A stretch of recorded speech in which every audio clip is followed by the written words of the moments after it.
بسم الله الرحمن الرحيم. السلام عليكم. النهاردة إن شاء الله هنكمل كلامنا على أنواع التشيلرز. كنا وقفنا آخر مرة على أنواع التشيلرز according للكولينج ميثود بتاعة الكوندنسر، واتكلمنا على الإير كولد كوندنسر وقلنا إن هو بيشتغل مع السكرو أو السكرول كومبريسورز وبيوصل لغاية 500 درجة. على الناحية التانية الووتر كولد كوندنسر بيشتغل مع جميع أنواع الكمبريسورز، وكمان بيشتغل مع الأبزوربشن سايكل اللي هنشرحها بالتفصيل كمان شوية. وطبعا بيوصل الرينج بتاعه لغاية حدود 3000 طن، وفي حاجات بتعدي عن كده كمان. طيب ايه الفرق بقى؟ احنا كنا قلنا ان الاير كولد كوندنسر الكوندنسرز بتاعته بتتبرد بالهواء. الفرق عندي في الووتر كولد كوندنسر ان انا بقى عندي الكوندنسر بتاعي بقى عبارة عن شيلنج تيوب هيت اكسشينجر. تمام. اللي بيحصل فيه ان انا عندي تيوبس تعدي فيها المية الساقعة اللي هي جاية من الكولينج تاور، زي ما هنشرح الدايرة دي بالتفصيل كمان شوية. فالميه الساقعه دي بتعدي جوه التيوبس بتاعت الهيت اكسشينجر، والريفريجرانت بيجي من فوق سخن يبدا يخش يلامس سطح المواسير الساقعه، فيبدا يتكثف ودرجه حرارته تقل، وبعد كده ينزل من تحت هنا متكثف بالكامل، ويبدا يرجع تاني للدايره بتاعته الاكسبانشن ديفايس، بعد كده يرجع تاني للإيفابوريتور. طيب المنطقه اللي تحت دي يعني بيسموها الكولر، وبعد كده في الاخر في جزء تحت بيتسمى السب كولر، عشان خاطر يتأكد إن جميع الفريون أو الريفريجرانت اللي معدي تم تكثيفه. طيب الفيديو ده بيوضح معايا شكل الشيلاند تيوب كوندنسر.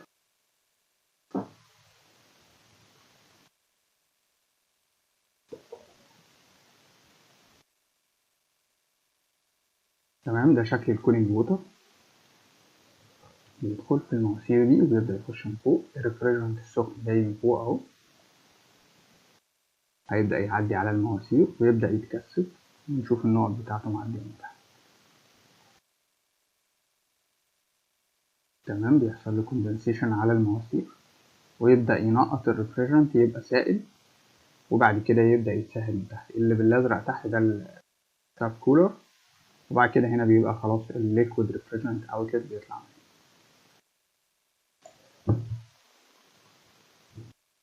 تمام، ده برضو الشكل بتاع الووتر كولد كوندنسر.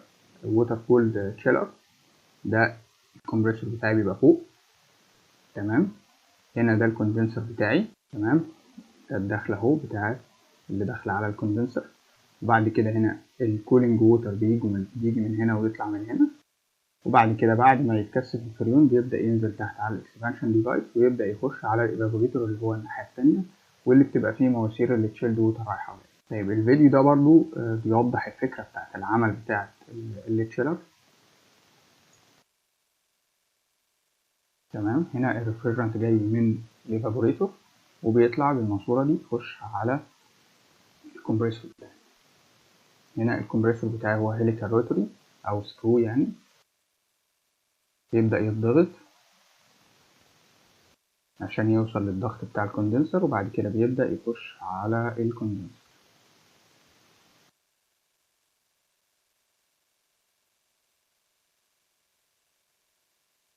تمام، ده الكولينج ووتر جاي يبدأ يعدي من هنا جوه المواسير، جوه التيوبس يعني اللي بره اللي في الشيل هيبقى الريفريجرانت السخن اللي بيبدأ يتكثف وينزل من تحت هنا ليكويد. تمام، طبعا ده الاكسبانشن ديفايس اللي بيقلل البريشر بتاعه عشان يرجعه تاني للإيفابوريتور.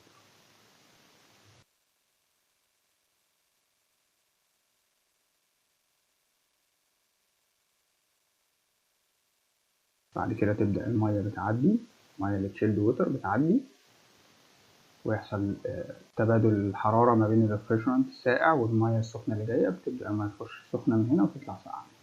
طيب السلايد ده بيوضح ايه الفرق ما بين احنا عندنا دايرتين مية جوه الكولينج التشيلر الووتر كولر. الدايرة الأولانية دي اللي هي بتاعة الإيفابوريتور، واللي مربوط بيها التشيلد ووتر سيستم أو المية الساقعة، ودي اللي بتطلع توزع على HUs أو لو في فان كول يونتس مثلا أو حاجة بتبدأ توزع عليه.